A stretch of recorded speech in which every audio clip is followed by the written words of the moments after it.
I turned an $82 account into $10,000 in just 2 weeks. Hey YouTube, Julian here, and I almost blew my funded account. But instead of giving up, I did the opposite. I took it from $82 all the way to $10,000. And today I'm going to be breaking down the 5 lessons from that journey so you don't just watch the flip, you actually understand the mindset behind it. So if you're ready, let's dive right in. Now, if you like videos like this, I'm going to give you 5 seconds. Help me out by clicking subscribe and also commenting more so that I can produce more videos like this for you guys. 5, 4, 3, 2, 1. Without further ado, let's get back into the video. First of all, let me clear out the confusion. Julian, you said that you took $82 to $10,000, but then you said that it was a funded account. So, how does that make sense? Good question. Yes, this was a funded account. How do you know that? Here's the proof. As you can see, this is my 𝗲𝗂𝗂𝗵 account. How do you know it has my name right here? You can see Julian.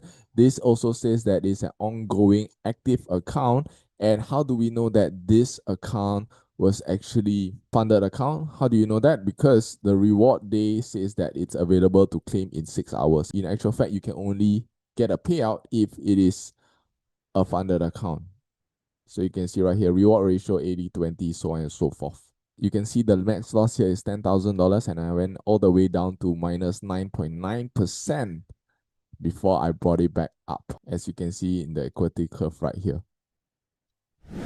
So here's where it all started. I already have multiple funded accounts, but I really wanted to try something different. Something for the people who always say, "But Julian, I struggle to grow small accounts." So I thought this, why not recreate that challenge inside a funded environment? So here's how I got my account down to $82. So in about 3 to 4 days, I slowly chipped away my $100,000 account about $3,000 per day. Julian, why not just drop straight to $100 on day one? Because prop firms have rules. On a $100,000 account, the daily drawdown limit is 5%. That's $5,000. The max overall drawdown is 10%. That's $90,000, which means that if I drop too fast, I would have blown the account immediately, which defeats the whole purpose of it. So I brought it down strategically, hovering just right about the max drawdown line, as you can see right here. And I managed to get it to $90,082. That means that from point on, if my balance ever touched $90,000, it was game over. So this is where the real challenge started. On November 10th, with only $82 of room left. The first lesson is something one of my students, Nathan, always says: never say die. And this whole $82 to $10,000 flip is proof of that mindset in action. Most traders, when their account is hanging by a thread, they do the exact opposite of what they should do. They panic, they go reckless, they revenge trade, they freeze. But when my account was sitting at $82, I had 2 choices. I could cry about it, or I could treat this like a challenge. Of course, I chose the challenge. And what saved me wasn't some secret strategy. It was emotional management. I didn't force the trades. I didn't try to win it back all in one shot. I only focus on executing high quality opportunities. And that is the mindset that keeps you alive with small accounts. You don't need to be perfect. You just need to be composed long enough to catch a good trade so that you stay in the game. One of the biggest challenges with a small account is this: most people try to grow it too fast, and that's exactly how they blow it. So instead, I set manageable milestones, goals that were realistic for my level of experience. Now, for full transparency, I've been doing this for years. Back in my early forex days, flipping small accounts was literally a daily thing for me. $100 to $200, $200 to $400. I knew the rhythm, I knew the psychology, I knew how to scale. But the principle applies to everyone, regardless of skill. Break your journey into phases. For me, my milestones look like this: $82 to $100 as my first milestone, $100 to then $500, $500 to $1,000, $1,000 to $5,000, $5,000 to $10,000. I didn't try to hit every milestone in day one. Every time I sat down to trade, I simply asked myself this question: how close am I to the next milestone? And what's the next reasonable step to get closer? Personally, I find the first $1,000 is usually the hardest. But once you break that barrier, it's all about consistency and discipline. By the end of day 2, I was already sitting at $91,091, which meant the 1K milestone was done. Now, here's the most important part on how I approach these milestones. Whenever the zones were bigger, I didn't force full-size entries. Instead, I used smaller lot sizes but with more layers. This helped me to pace my entry, scale in gradually, and only commit fully when the market confirmed my direction. It controlled my risk and kept me steady as I moved from milestone to milestone. And remember, if you want $500, break it down. Aim for $250 and $250. If you want $1,000, aim for $500 and $500. Small wins stack.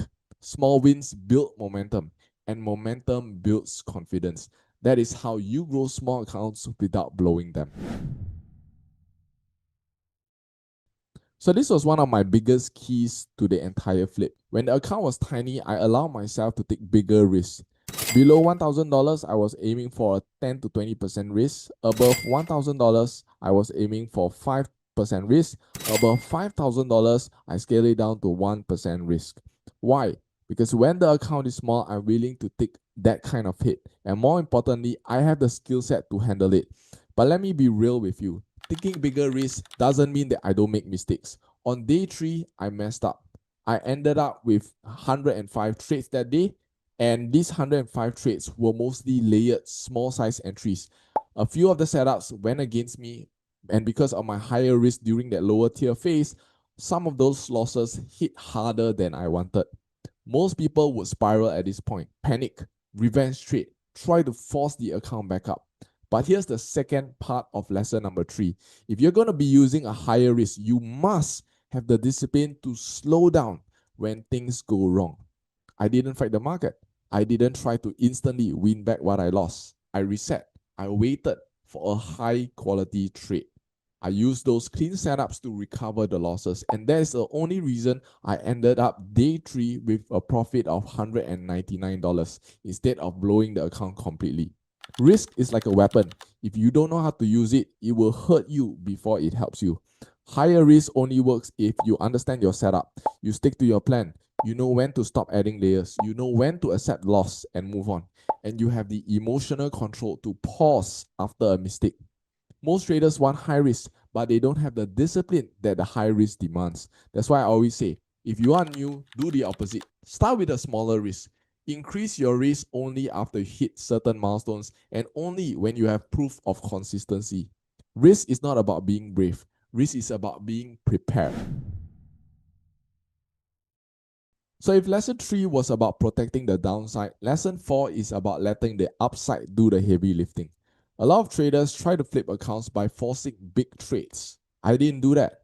My growth came from runners, not randomness. Every trade I took had clean structure, trend continuation, and solid confirmation. And once price moved in my favor, I applied the next part of my strategy, break even. So break even is how you catch runners. Break even simply means moving your stop loss slightly above your entry so that if the trade reverses, you can still walk away with profit. You can't hold runners if you are scared of giving money back. Break even removes that fear. Most traders set their break even too wide. So when price comes back, hacks their break even, and they eventually miss the real move.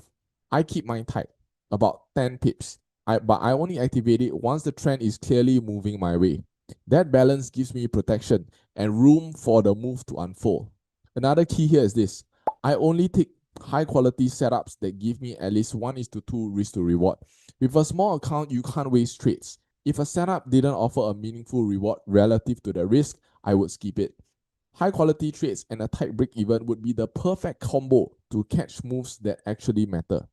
Day 4 was the turning point. I caught a clean runner that added over $2,000 in that one day alone, taking the account from $91,285 to $93,615. No forcing, no guessing, just structure, patience, and let a good trade work. That single runner pushed the entire flip forward. Small control losses, 1 or 2 strong runners. That's the real formula. Consistency doesn't come from more trades. It comes from taking better trades and letting that good trades run further. Not to mention taking partials as the trades would move higher. That's the key for consistency. So here's something that most traders don't realize. Small accounts don't grow in a smooth, consistent curve. They grow in jumps. And my flip is a perfect example of that.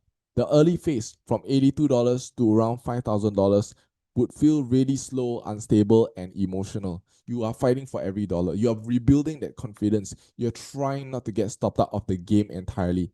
But the moment I crossed the $5,000 mark on November 14, the entire behavior of the account changed. Not because I traded differently, but because the math finally flipped in my favor. You can see it instantly in the numbers. Day 5 right here, 1,556. Day 6, 1,829. Day 7, $1,854. Day 8, 1,912. Those weren't big lucky days. Those were natural outcomes of trading the same strategy on a larger account base. Same setups, same discipline, same break-even strategy, same risk tiers. The only thing that changed was the denominator. And this is where most traders give up too early. They judge their success during the slowest, hardest phase, and they never push long enough to reach the point where compounding actually starts working for them. So this is the real lesson. Small accounts grow slowly until they suddenly don't. Once you survive the early grind, you move into that mid-tier range, the growth starts to come in jumps. And that's exactly what happened from day 5 to day 8. That phase shift is what took the account from a struggling $82 to closing in on $10,000. So that's the full breakdown of how I took an $82 account to $10,000 in just 2 weeks. Not with luck, not with gambling, but with structure, discipline, and understanding how small accounts grow in phases. By the way, I'm officially back to the $100,000 mark on this funded account, which means that from here on, anything above this is pure profit. And I can finally start withdrawing my payouts again. So this is where the real journey begins.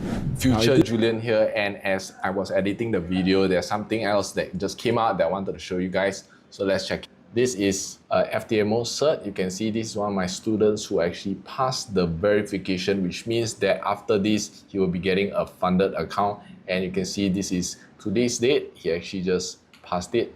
I just want to show you guys this one. Look at this, right? This is actually a $10,000 account that he actually did. And look at the max loss, right? Since $10,000 account, the max loss would be $1,000, which is 10% of the account.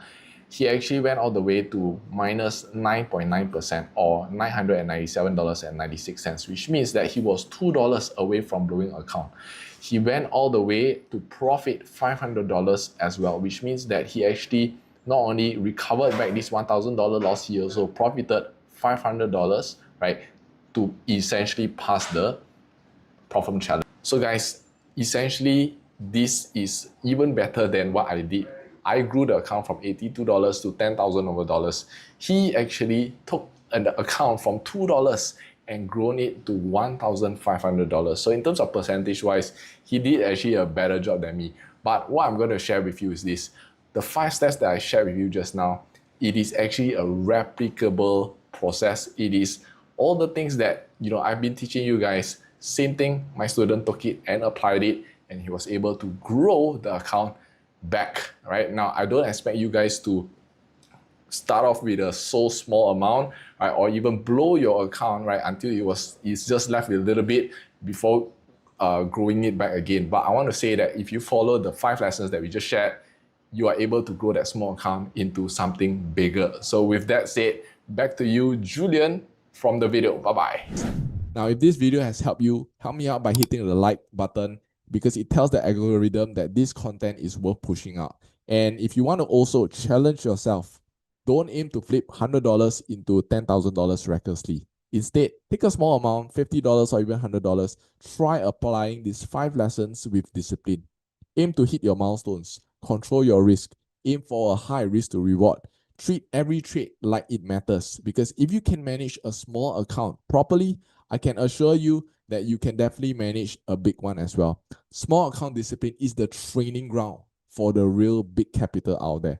And if you are taking the challenge, comment down below and say I'm in, because I want to be able to help you by creating more videos like this to help you with the process. And for those of you who are asking, where do I do my funded challenges? I use FTMO, and I will also include the affiliate link in the description because that gives you 19% off. And if you use it, it supports the channel and helps me make more content like this as well. So last but not least, make sure you are subscribed if you want more trade breakdowns, setups, psychology, funded account tips, and stuff like that. And if you want to see how I pass a $100,000 Prop-Firm account in just less than 2 weeks, then click the link somewhere around this video, and I look forward to seeing you in the next video. Bye-bye.